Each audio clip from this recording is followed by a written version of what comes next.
우리가 이제 주일마다 예수님의 비유에 대해서 우리가 살펴보고 있는데, 예수님의 비유는 하나님 나라에 대한 이야기들로 하나님의 그 뜻, 하나님께서 원하시는 그 나라가 어떤 나라인지, 또 그 나라 가운데 어떻게 살아가야 할는지를 설명해 주는 그런 내용들로 차 있어요. 그래서 하나님의 나라를 비유하고 있는 것이 예수님의 비유인데, 오늘 양과 염소의 비유라고 하는 이 개념은 하나님의 심판, 이런 개념을 갖고 있어요.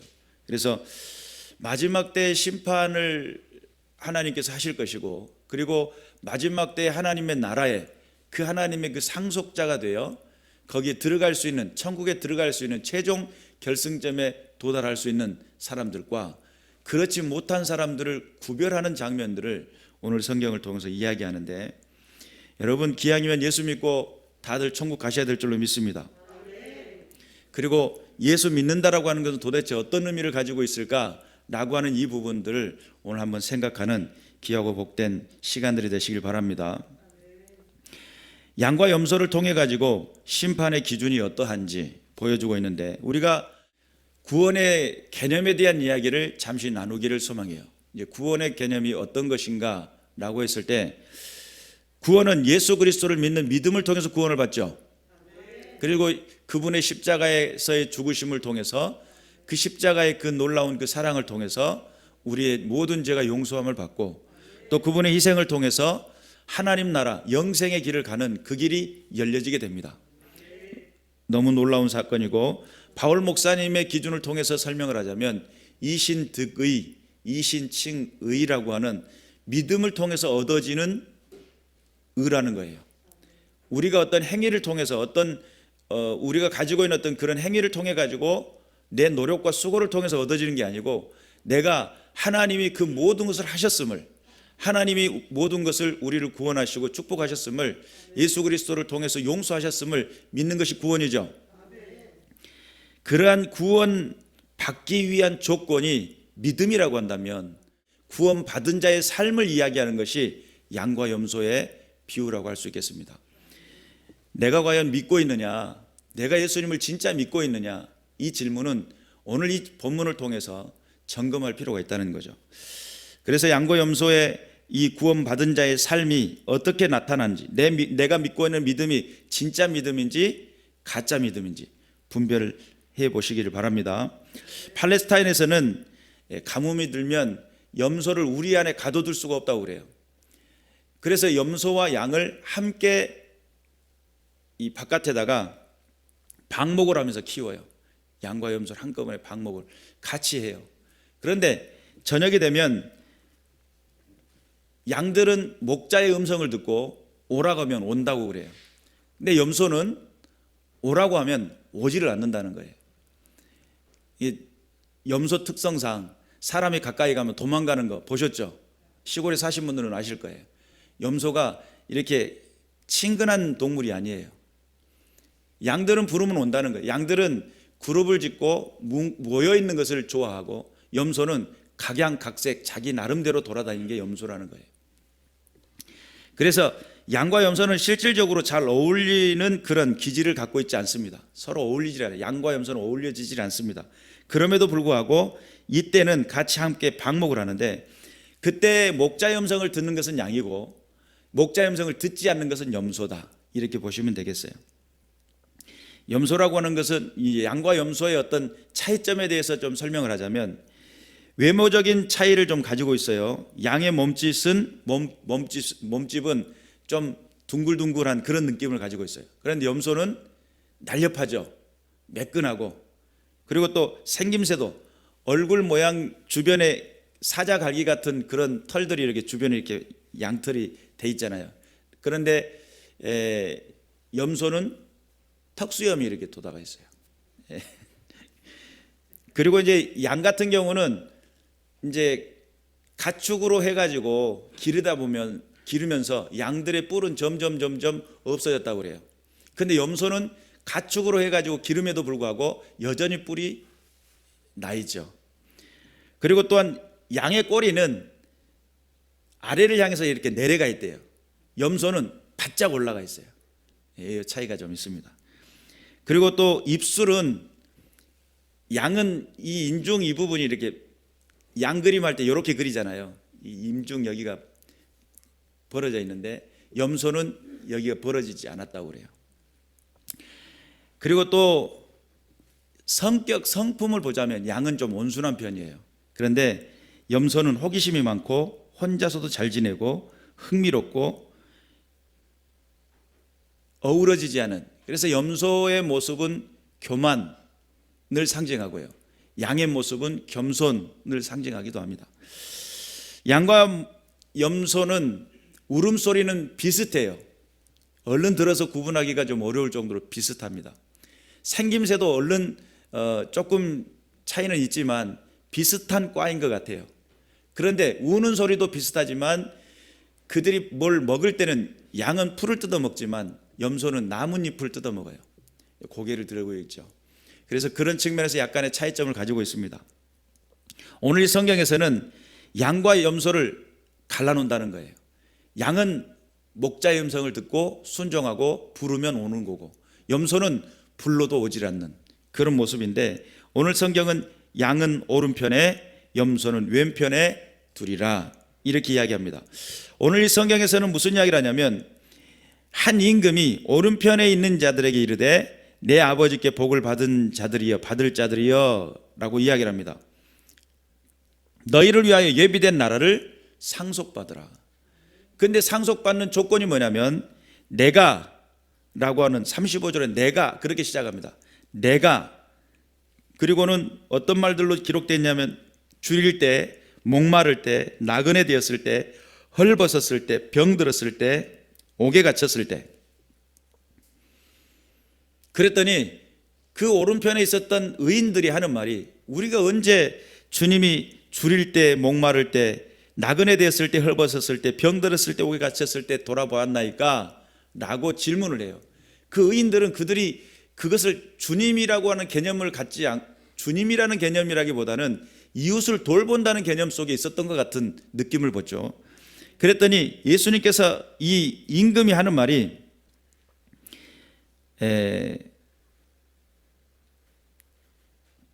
내가 진실로 너에게 이르노니 너희가 여기 내 형제 중에 지극히 작은 자, 세번역으로 보니까 지극히 보잘것없는 자, 또는 우리말 성경에서는 가장 보잘것없는 자, 이게 하찮은 자, 뭐 이런 개념이죠. 보잘것없는 자에게 한 것이 곧 누구에게 한 것이다? 내게 한 것이다. 임금 입장에서는 임금에게 직접 상납을 하고 임금에게 드려야 되고 뭐 이랬어야 맞아요.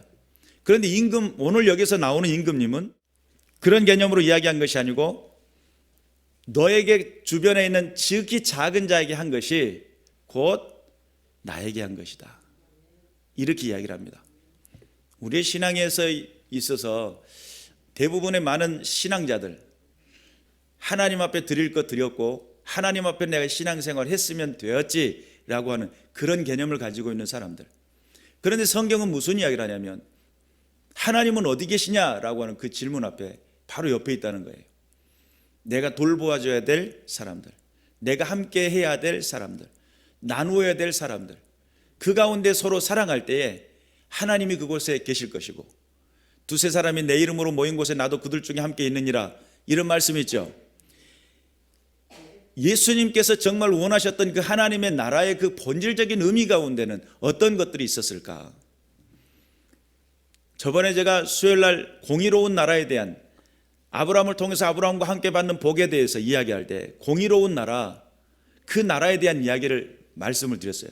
공의롭다라고 하는 것은 공평이라고 하는 뜻이 들어있는데 정말 다 같이 공평할 때는 그것이 그렇게 크게 작용을 하지 않는 것 같아요. 왜냐하면 다 같이 공평하니까. 그러나 누군가가 강해지고 세지고 어떤 자는 약해지고 이렇게 되었을 때 공평이라는 단어는 강력한 단어입니다. 그 가운데서의 하나님의 뜻을 드러내고 하나님의 역사를 나타내는, 그러니까 평이한 단어인 것 같지만 이 세상 속에, 이 세상의 힘의 논리와 강한 압제와 자기의 어떤 약육강식과 강한 자가 약한 자의 것을 강탈하는 이 세대 속에서는 이 공의라고 하는, 이 공평이라고 하는 이 단어의 의미는 강력한 거예요. 이것을 하나님께서는 정말 이 세대 속에 하나님을 믿고 따르는 백성들이 이 일들을 이루어 주기를 원하셔요. 그래서 하나님의 뜻이 이 땅에 이루어지고, 주기도문 가운데 나타나잖아요. 하나님의 뜻이 이 땅에 이루어지고 하나님께서 원하시는 그 계획과 그 섭리가 이 땅에서 이루어질 수 있도록. 그래서 지금 현재 여기에 나오는 지극히 보잘것없는 자, 우리가 생각할 때 하찮게 생각되고 우리가 생각할 때 아무것도 아닌 저 사람에게도, 그분에게도 하나님은 하나님이시더라. 어쩌면 하나님은 내 하나님만 같냐라고 할 때, 내 하나님만 같은 그분이 지금 내가 하찮게 여기는 저 사람에게도 하나님이시라는 거예요. 그 하나님이신 그분에게 동일하게 내가 그에게 손을 베풀었더니 줄일 때에, 목마를 때에, 나그네 되었을 때에, 헐벗었을 때에, 병들었을 때에, 옥에 갇혔을 때에 돌보고 함께 나눴더니 임금 입장에서는 그것이 곧 내게 한 것이다. 그 임금은 모든 백성들이 평화로워지기를 원했고, 그 임금은 모든 백성들이 하나가 되기를 원했고, 모든 백성들이 서로 도와주고 서로 격려하고 서로 사랑하는 그런 나라가 되기를 꿈꿨던 것 같아요. 그러니까 그 나라를 하나로 이야기하자면 공의로운 나라예요. 그 공의로운 나라 가운데 하나님께서는 당신의 백성들, 하나님 예수 그리스도를 온전히 믿는 믿음의 백성들이 어떻게 살아야 할지, 오늘날 교회가 어떻게 행동해야 되고 오늘날 성도들이 어떠한 삶을 가지고 살아가야 할지 보여주는 말씀이라는 거죠. 그래서 우리가 하나님 앞에 분명히 깨달아야 될 것은, 오늘 이 본문에서는 그래요. 악한 종들에 대해서 왼편에 있는 자들에게 이르시되 저주를 받은 자들아, 나를 떠나 마귀와 그 사자들을 위하여 예비된 영원한 불. 여기서 예비된 영원한 불은 어디를 말할까요? 지옥이죠. 들어가라 그랬어요. 그러면서 내가 줄일 때, 내가 목마를 때, 내가 나그네 되었을 때, 내가 헐벗었을 때, 내가 병들었을 때, 내가 옥에 갇혔을 때 너는 돌보지 아니했다. 그런데 여기에서 왼편에 있었던 이 사람들 하는 말이 그래요. 아니, 우리가 언제 주여 그런 것을 하지 않았습니까? 이 사람들도 나름 규칙이 있었고 나름 섬김이 있었으며 나름 계획된 삶을 살았다는 거예요. 주님이 목마를 때, 주님이 배고플 때, 줄일 때, 헐벗었을 때, 나그네 되었을 때에, 옥에 갇혔을 때, 병들었을 때 다 돌봤다는 거예요. 하나님 나라라고 하는 분명한 목적을 가지고 인생을 살았다는 거예요. 그런데 우리 주님 그들에게 명확하게 이야기하기를, 너는 네가 생각하는 하찮게 여기는 그에게 베풀지 않았다는 거예요. 오늘 우리가 이 본문의 말씀을 통해서 깊이 헤아리고 깊이 깨달아야 될 것은, 과연 내가 하나님 안에서 어떠한 삶을 살고 있느냐, 내가 하나님의 말씀을 믿고 산다라고 하는 그 믿음은 도대체 뭐냐, 내가 예수님을 믿는다라고 하는 그 믿음은 도대체 어떤 것이냐. 예수님의 그 믿음은 나를 죄 가운데서 구속하시고 구원하시고 죄로부터 나를 근절시키고 하나님 안에서 살게 만들어주시고, 그러면 내가 예수 믿으면 천국 가는 거 아니야? 라고 했을 때, 너 정말 예수 믿고 있는 거 맞아? 라고 질문을 받는다고 한다면, 그 예수 그리스도를 믿는 그 믿음은 도대체 뭐냐라고 했을 때, 지극히 작은 자, 보잘것없는 자일지라도 그들을 돌보고 나눌 수 있는 것. 많은 사람들이 이 말씀에 의거해서 자기 자신들의 삶의 모든 부분들을 헌신하고 하나님의 나라를 위해 준비하고 힘쓰고 애썼던 것들. 어떤 사람들은 이 말씀을 듣기를 싫어해요. 왜요? 내가 희생을 해야 되니까. 어떤 사람들은 이 말씀이 정말 부담스러워요. 왜죠? 나를 나눠야 되니까. 그런데 여러분 분명히 알아야 될 것은, 하나님 나라 믿음의 백성들, 나를 죄악 가운데서 건지셨다라고 하는 이 개념을 정확히 알아야 돼요. 죄악은 도대체 뭐냐? 하나님을 모른다는 거예요. 그 하나님을 모르고 산다는 것은 뭐냐? 내 마음대로 내 뜻대로 사는 거예요. 그리고 힘의 논리에 따라 하나님이 없는 세대 속에서 내 하고 싶은 대로 내 욕심껏 살아가는 것이 결국은 죄악된 삶인데, 하나님을 안다라는 개념은 뭐냐면 내 이웃과 더불어 화목하고 보잘것없는 사람들을 돌봐주고 하나님의 그 은혜와 은총을 함께 나눠주는, 이게 하나님을 믿는 것이고 하나님을 따르는 것이고 죄로부터 용서받은 자의 삶이라는 것. 그런데 우리는 이런 부분들을 정확히 이해하지 못하면, 예수님의 비유의 말씀을 정확히 이해하지 못하면, 여러분 실수할 수 있고 잘못된 것을 선택할 수 있어요. 여러분, 우리가 하나님의 말씀 앞에 분명히 깨달아서 정말 하나님이 이 세대 속에서 원하시는 뜻은 도대체 뭘까? 주께서 원하시고 기뻐하시고 온전하신 그 뜻은 도대체 어떤 것일까? 내가 정말 믿는 믿음의 자세와 그 태도를 가지고 내 삶의 그 하루를 어떻게 흘려보낼까? 어떤 사람은 지극히 가난하고 힘든 사람들, 이런 사람들을 정말 도와주려고 직접 설선수범해가지고 돕는 사람도 있는가 반면에 그런 일들을 할 수 있도록 물질적 헌신을 하는 사람도 있어요. 그런 또 인물들을 길러내는 데에 예를 들어 신학생들 보조를 해줘요. 그렇게 해가지고 그가 더욱더 공부해서 주님의 영광을 위해 쓰여질 수 있도록 그렇게 흘려보내는 사람의 결단이 있는가 반면에 또 정말 하나님의 교회가 주님의 영광을 드러내기 위해서 분명한 목적을 세우며 나가자고 하는 그런 목표를 가지고 그것을 계획을 세우는 사람이 있을 수도 있고요. 그러니까 여러 가지 모양과 여러 가지 방법들이 있겠지만 중요한 것은 도대체 어떤 것인가? 교회가 해야 될 분명한 목적, 교회가 살아 예수 그리스도 믿는 믿음으로써 행해야 될 분명한 기준, 그것은 우리 주변에 있는 모든 이들에게 편만해질 수 있도록, 그리스도의 사랑이 편만해질 수 있도록, 예수님의 그 도우심이 편만해질 수 있도록 우리의 그 사랑을 흘려보낼 때 그 사랑을 통해서 무엇을 보냐면 너는 왜 이렇게까지 하냐는 거예요. 우리는 그렇게 이야기할 수 있죠. 하나님이 우리와 함께 하시니까, 하나님의 은혜가 내 안에 있었기 때문에. 대부분의 많은 사람들은 자기 자신을 채우려고 하고 자기 자신에 가두려고 하고 자기에게 풍족하려고 하는 그런 계획을 세워나가는데 예수 믿는 사람들은 다르거든요. 자꾸 나눠준단 말이에요.